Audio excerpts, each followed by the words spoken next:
Hello, everyone. It's time for Chicagoland Stories, the podcast.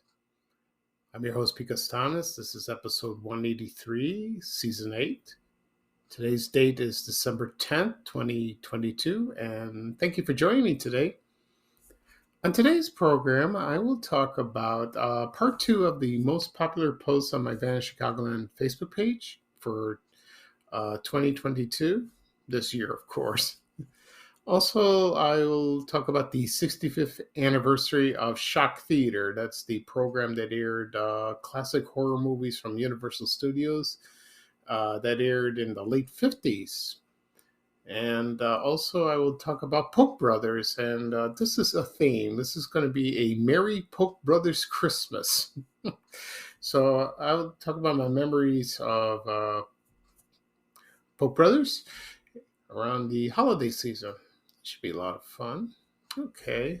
And right now, the program will go into a commercial break. And this program is brought to you by True Value Hardware Store. And this is a Christmas commercial, and this is from 1977. And so sit back and enjoy. And when the commercial is over, I will return. Thank you, everyone. During the Yuletide season, the world seems brighter and happier as families, friends, and neighbors experience joy, hope, and peace. It's a time of happy sounds, traditional carols, and greetings of friends and neighbors. True Value hardware dealers throughout the nation join the True Value hardware dealer in your neighborhood to thank you for your patronage during the past year and wish you all the joys of this holiday season. Okay, everyone, I am back. I hope you enjoyed the commercial for True Value Hardware Store, the Christmas commercial that is. The woman that is speaking is none other than Lee Phillip. Her full name was Lee Phillip Bell. Actually, her first name is not Lee. It's Lorelei or Laura Lee. And a lot of people remember her for her talk show. And it was called Noon Break. She did other shows before that. She was a very famous Chicago local celebrity. My mom used to watch her all the time, and she was a lovely lady. And then she created the soap opera with her husband, William Bell, The Young and the Restless, and The Bold and the Beautiful. And she passed away February 25th, 2020. She was 91. She was, like I said before, she was a very lovely woman, very, and on her TV show or talk show, that is, Noon Break, she had celebrities, she interviewed them, also politicians, and, it was very groundbreaking at the time, As for True Value, I'm confused about this. You don't see them around in the Chicagoland area, like independent stores. Not really. I don't know the whole story about that. I got to do some research on that. Because I remember the commercials with Pat Summerall. That was during I believe the 80s, probably the 90s. Like that, he was everywhere, with True Test products. Like that. Yeah, nice man. Okay. At the beginning of the program, I mentioned what I'm going to discuss today on today's program. Excuse me. I will talk about part 2 of the most popular posts on my Chicagoland Facebook page. And I will also discuss the 65th anniversary of Shock Theater. And I will do a Merry Polk Brothers Christmas. Before I get started, I want to talk about a couple things. Today is my 3rd anniversary of being diagnosed with prostate cancer. That's not a good day. I feel better talking about it. And all during the course of this, I went through an operation, radiation, recovery. This year, I went to the hospital twice for other ailments. Everything's fine now. Recently, I did a body scan, they found a spot on my 10th right rib. We don't know what that is. It could be something malignant. I went to see my urologist in October because my PSA went up. And I just did a blood test a couple days ago, that is. And it increased about 1 point. So there is something there. And hopefully it can be treated. I hope so. I hope it doesn't spread. Usually when you're prostate cancer patients, when they go into remission or they're cancer-free, which I am cancer-free, it could spread elsewhere in the body. It skips through the bloodstream, so there could be a spot there. Hopefully, the last time he told me that that could be treated with medication. We'll see what he says Tuesday when I see him. Oh, I hope so. Oh, I hope so. I don't know if it'll be medication, radiation, chemotherapy. I don't know. That's up to him. What he will say. I hope it's the pill. I could just take that and they'll treat it. But, it could be metastasis. I don't know how to say that word. If it is, you don't really die from it unless it's spread all over your body. But that's just isolated. That is, not insulated. And if it's isolated, and hopefully it'd be, like I said before, it'd be treated with medication. And because if it's left alone for a long time, that could be fractured, the rib that is, and I don't want that. I have a slight pain when I sneeze or when I laugh or sometimes when I bend or sit down. Other than that, I'm fine. I'm doing okay. So fingers crossed, and I'm praying.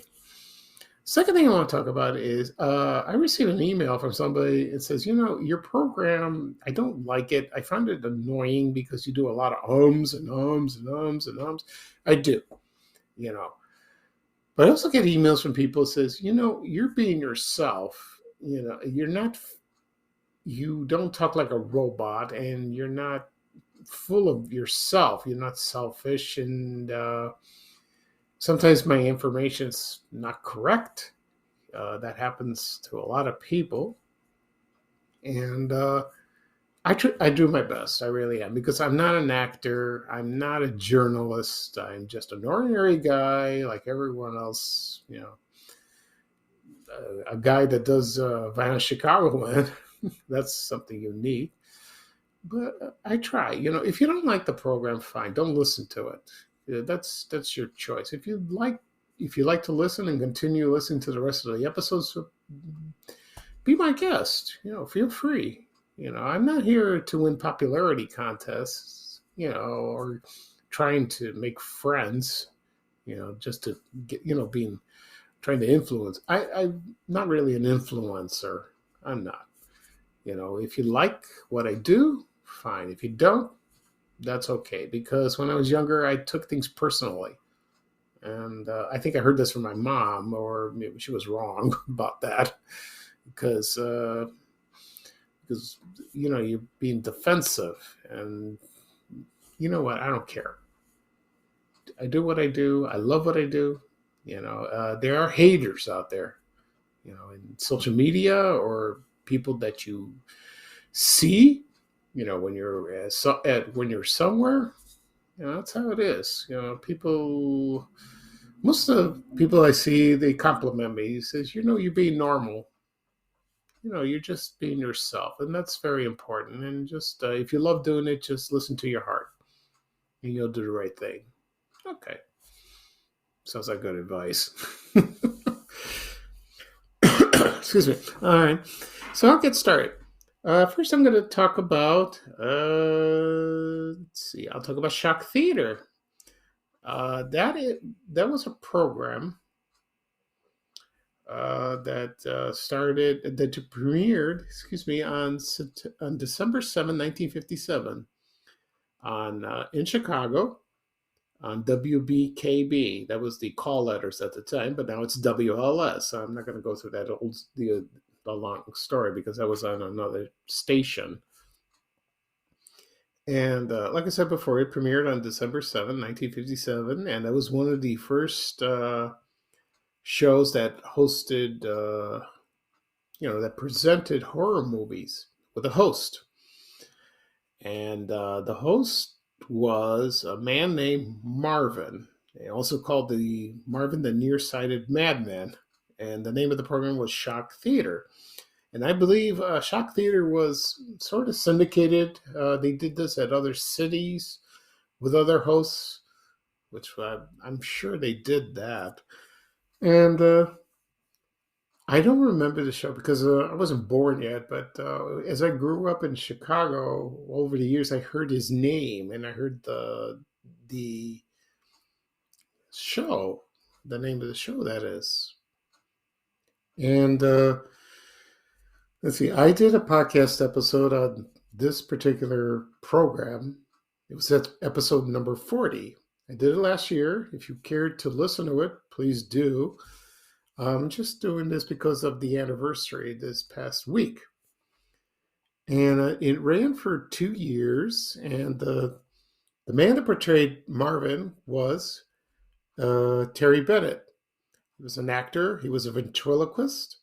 Very talented man. He hosted other shows later on, or during Shock Theater, he hosted the Jabberwocky Place. And I forgot what the name of the other show that is. That was after that. And it was set in it's like Svengoolie. He's set in like a creepy place, like a dungeon or in a cellar, and you see lightning flashing through that. And he would talk in a funny voice, and he would perform experiments or amputations on a woman. Her name was Deer, and you never saw her face. You only saw the back of her. And that was played by his real life wife, Joy Bennett. And I've seen a picture. She seemed like a very lovely lady. And let's see. Other characters were there. There was a hunchback called Shorty, and there was a band called the Deadbeats. I saw a picture of them like that. And a lot of people remember that so much. They really do. It was, I know it's so old, but it was this was before Creature Features, which premiered in September 1970, but Creature Features is still fondly remembered by everyone, including myself. And but Marvin and Shock Theater, oh, that was the best. There's a book out about Shock Theater with Terry Bennett. I checked it out from the library one day, and I intend to buy it one day because I read it. That's fascinating. I love it. It talks about his life and how the program how it came to be, and it was fascinating. So I might buy that one day. We'll see. The author of the book, I think his name is Donald Glut. I saw his name on my Facebook page.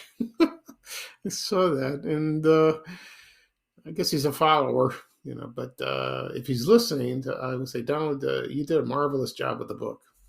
I loved it. Okay.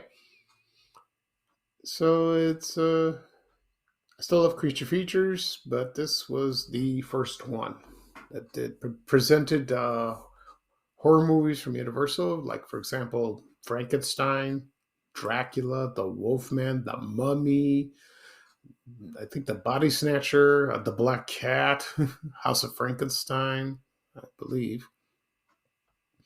All these classic movies. I don't know about Creature from the Black Lagoon. I don't know. Maybe. I don't remember. Because, let's see. So it was a great show. There's clips on YouTube if you care to watch. They have audio and like that. So it's fascinating. I wish there was more audio or video available, but back then they erased everything. So it's, you never know. Somebody might have something hidden under their bed, like an old projector reel. Things can be interesting. Okay. Next up, I will talk about Polk Brothers. And this is a Merry Polka Christmas. You know why? Because Polk Brothers was very special to me during the holiday season because of their advertisements and their sales of Christmas trees and also the Santa Claus and the snowman. I posted that yesterday on my Facebook page. And a lot of people loved that. So they also sold, it was an appliance store. They sold refrigerators, stoves, microwaves, vacuum cleaners, television sets. I believe they started selling the first color TV, I think. I talked about Polk Brothers in a previous podcast episode. I don't remember when. But this is an appropriate time to talk about Polk Brothers of the holiday season, that is. And everyone owned, there was a promotional thing to sell these Santa Clauses and these snowmen, so you can light them, you can place them in front of your homes or on your side of the homes or inside. Oh, I don't know about inside. I don't think so. And I have something similar like that in my house. I haven't used it. I have a Santa Claus and a snowman, but it is not from Polk Brothers. It's some other store. I don't remember. I think probably American Sales. I don't know. My mother bought these years ago, but we don't use them because it's a hassle. And those go right now. The snowman and the Santa Claus from Polk Brothers, they're very rare. If you can find them in an antique store or on eBay, some sell for like $300, $500. Oof. I don't know about that. I would love to have one. I really would. Because it's Polk Brothers. And it's amazing like that. And let's see what else. They had stores all over the Chicagoland area. I remember the one at Ford City Mall. That's on the southwest side. One of the stores they opened, the first store was opened on the north side, I think on Central Avenue near Belmont or Diversey. It was called Central Furniture at the time. Then they changed that, and it was founded by Saul Polk and his brothers. I think his sisters were involved with the business as well. And the second store, I believe, opened at 85th and Cottage Grove in the Chatham neighborhood in Chicago. And a lot of people remember that. And there was one at 63rd Street, east of Kedzie, in the Marquette Park area. And then they had the warehouse was located, I think their headquarters was in Melrose Park. And I think there was a fire during that time. And I saw photos of that on the internet.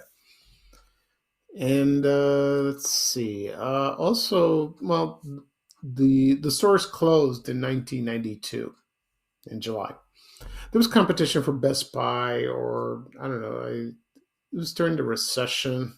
I think the recession was ending, but they couldn't survive. So that's a shame. I wish it was still around because a lot of people mentioned in the old days they were salesmen waiting at the door as soon as you entered the store, and they haggle you or they harass you. Can I help you? Can I help you? They wouldn't even give you a chance to browse. But they were very aggressive in a way. I remember when I went there with my mom and my dad. They didn't feel that way. They didn't feel pressured. I remember Mom said, "Look, I like to look around, and I know what I want to buy, but I want to look around." He said, "Okay, feel free." But that's how they were taught, probably from Saul Polk, I imagine. And but sometimes when you go to a store, you can't find anybody, and that doesn't work either. We all know that very well. Okay, and again, I miss the store very much, and a lot of people do. And I have a Facebook page on Facebook about Polk Brothers. I post from time to time, ads. If I find something very unique, I post that. And if you're on Facebook, please follow it. And it's a wonderful store. It was. Okay. The last thing I'm going to talk about now is the part two of the most popular posts on Van Chicagoland Facebook page. This is from the months of April, May, and June. Okay, and right now I will get started, but first I'm going to play a commercial.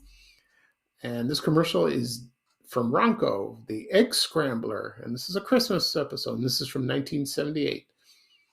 So sit back and enjoy. And I'll be right back with the list. Thank you, everyone.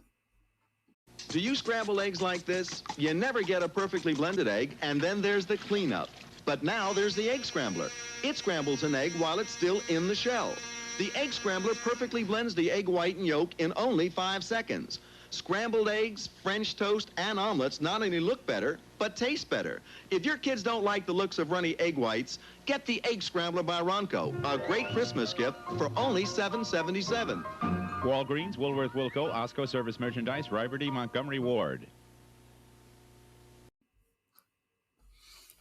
Okay, everyone, I am back. I hope you enjoyed the commercial for the Egg Scrambler by Ronco. You heard those at the end of the commercial. I'm sure you heard the stores that this product was available. I used to love these commercials during the Christmas time, with Ronco products from the 70s and early 80s. I did a podcast episode about that, actually about Ron Popeil, the creator of these wonderful products. Like, for example, the Pocket Fisherman, the Buttoneer, the Ice Cream Maker, and what else? Mr. Microphone. I love that one. Okay. Right now, I'm going to talk about part two of the most popular posts of Fan Chicagoland Facebook page. I did part one last time. And this will cover April, May, and June. So let's get started. Starting with April. This post was popular during that month, and it's the Carson Peary Scott story in Randhurst Mall. And I posted that, was it yesterday? Yeah, I believe so. The mall is still there. It's not called Randhurst Mall or Randhurst Center. It is called Randhurst Village, and it was an enclosed mall. It opened in 1962, around 60 years ago. I don't know what month exactly.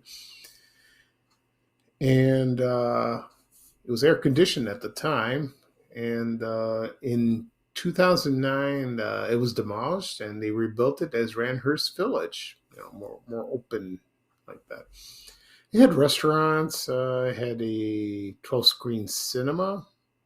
Okay, and it had other stores. At the time when it opened in 1962, it had Carson Peary Scott. It had Weebles, Montgomery Ward.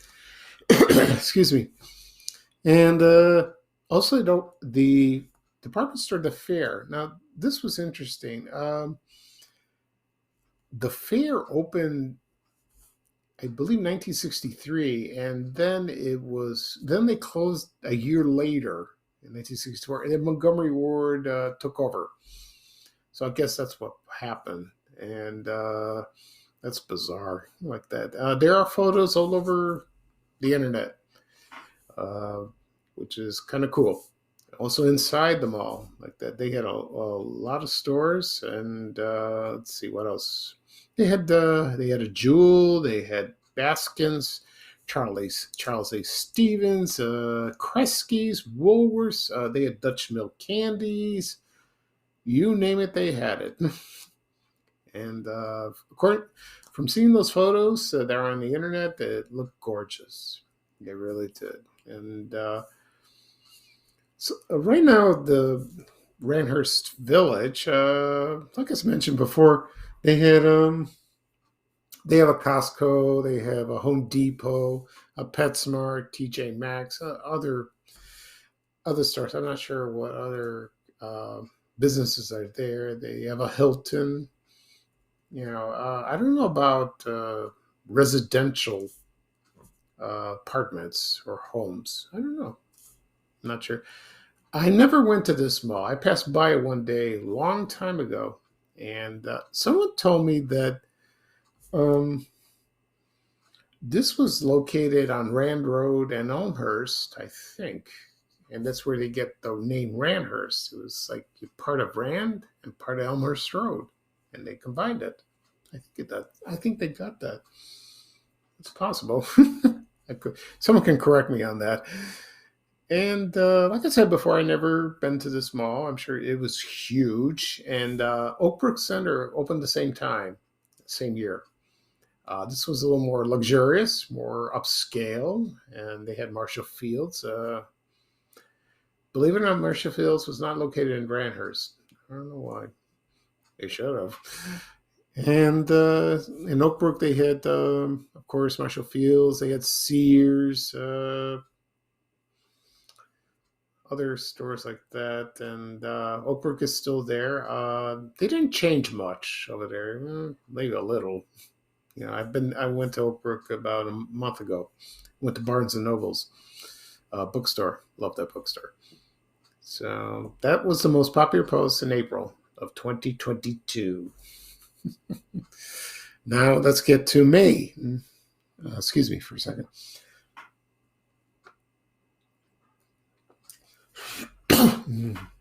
Sorry, I'm coughing. I talk too much like that. Okay, June. The most popular post was the Martinique restaurant that was located in Evergreen Park, Illinois. It was located in 95th Street, west, one block west of Western Avenue, right across the street from Evergreen Plaza. This place opened in the late 50s. Next door to it was the Drury Lane Theater, where they had live theater, you know, dinner theater, and a lot of famous celebrities performed there at the time. It was very fancy, very snazzy, beautiful. I went only once at the Martinique restaurant. I was invited at a wedding in 1989. It was my next door neighbor. He got married. He didn't live there at the time. He didn't live next door to me at the time. And my brother and I went. My mom and my other brother didn't attend because they were in Greece at the time. And that was a nice wedding. And I remember the decor of the place, and gorgeous, wonderful food. The reason he had his wedding there because his mother worked there, and she was a waitress. And I didn't get a chance to go see the Drury Lane Theater. I wish I did, you know, because I regretted it, not seeing it, because I heard it's lovely, and a lot of people remember the purple decor, which was true. You can find photos of the Martinique restaurant on the internet, no problem. Just do a searching, you can find it. And when I posted this photo of the Martinique restaurant, which I found with the old vintage cars in the parking lot, oh, people went crazy, you know. And I like to find more. I really do. Stuff on the internet is still there, but I wish there was more. I would like that very much. And I think there are pictures of the interior of the Drury Lane Theater if you do a search. Okay. And then it closed. I don't know exactly when. I don't know, probably late 90s, early 2000s. And then they tore it down. And now it's a Walmart, of course. Believe it or not, I went to that Walmart one day. And at the time, I didn't think, oh my God, this was the Martinique restaurant or the Drury Lane Theater. Well, at least there's something there. Not an empty lot, thank God.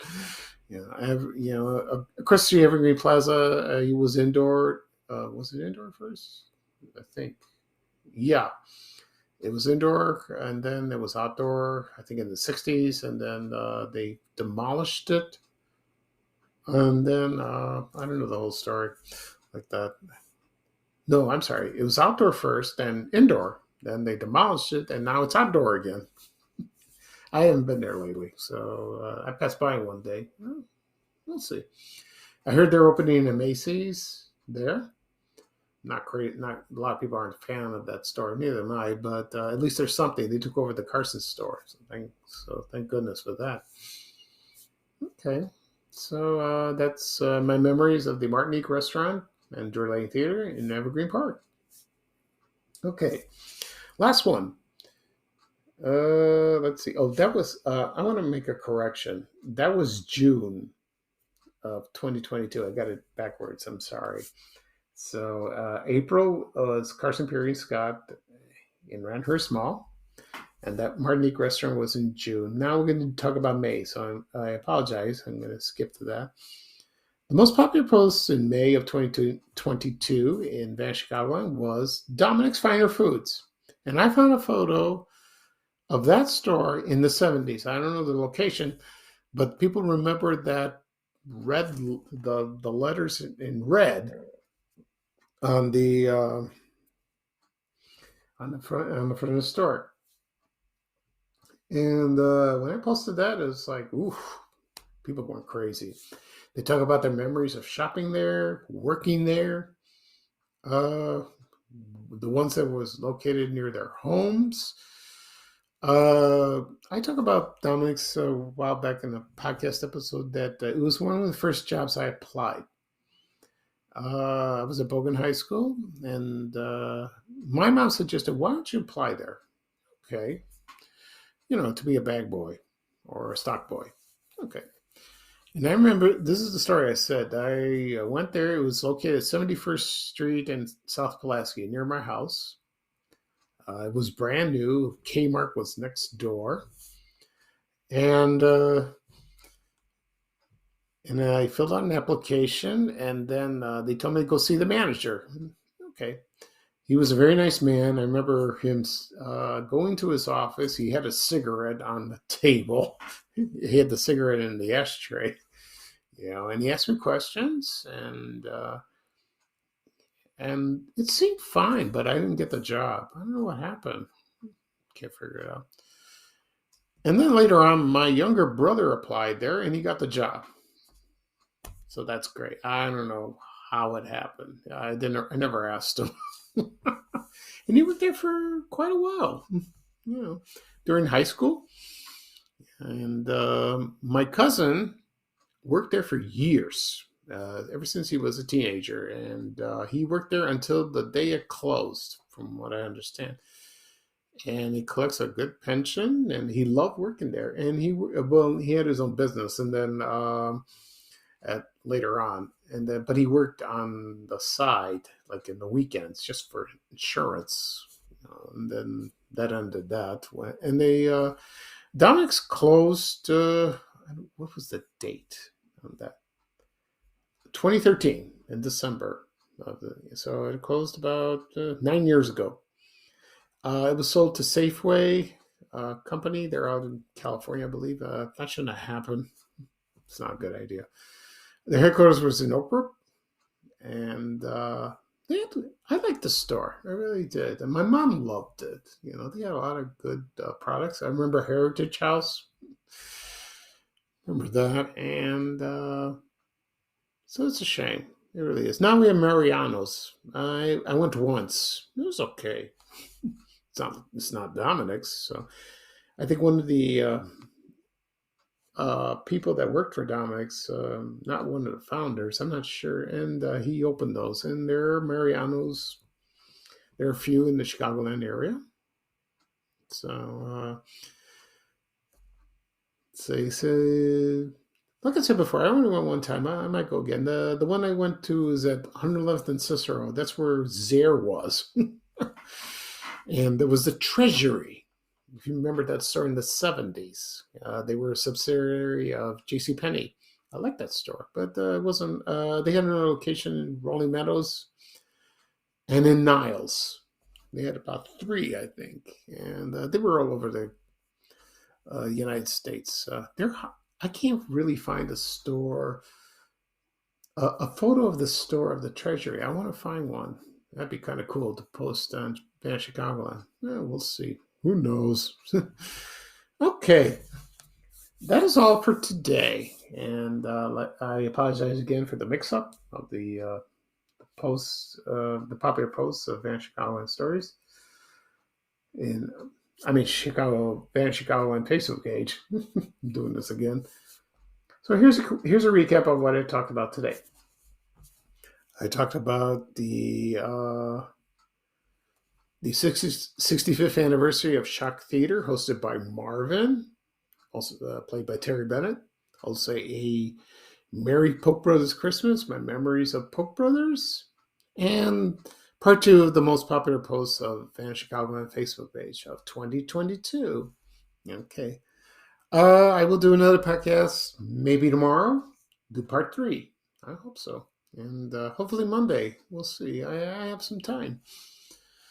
Once this podcast is published and available, you can listen wherever podcasts are available at your convenience. Apple Podcasts, Google Podcasts, Spotify, Amazon Music, also Breaker, Overcast. Let's see. Also, it'll be posted on my Facebook page, Van Chicagoland Stories. You can search it. You can subscribe. You can also subscribe on all the apps I mentioned. A lot of people prefer listening on YouTube. I agree. I like that too. If you have an iPhone, that's fine. But if you don't have an iPhone, or older people prefer this way, like me, and older than that, would rather go to YouTube and just click on the episode and listen. And please do. Whatever's easier for you. I will post this on my social media accounts as well: Facebook, Twitter, and let's see what else. Yeah, mostly those. It's on Reddit and LinkedIn. On Instagram, I'll post a photo and you can see. So I'll let everyone know that they are not on Twitter and they are not on Facebook. Also, I'm on Mastodon. That's a alternative to Twitter. We won't go into that why. So yeah, if you're a new member of Mastodon, I will post the podcast and you can listen if you'd like. Okay. So this is Pico Stein, your host of Van Chicagoland Stories. This is episode 183. Thank you again for joining me. I enjoy talking to you. I will keep you posted on my health. We will see. Okay. So here's bye-bye for me. And excuse me, here's Ray Rayner. A little traveling music saying bye, bye, bye. Thank you, everyone. Take care. We have to go. Bye, bye, bye.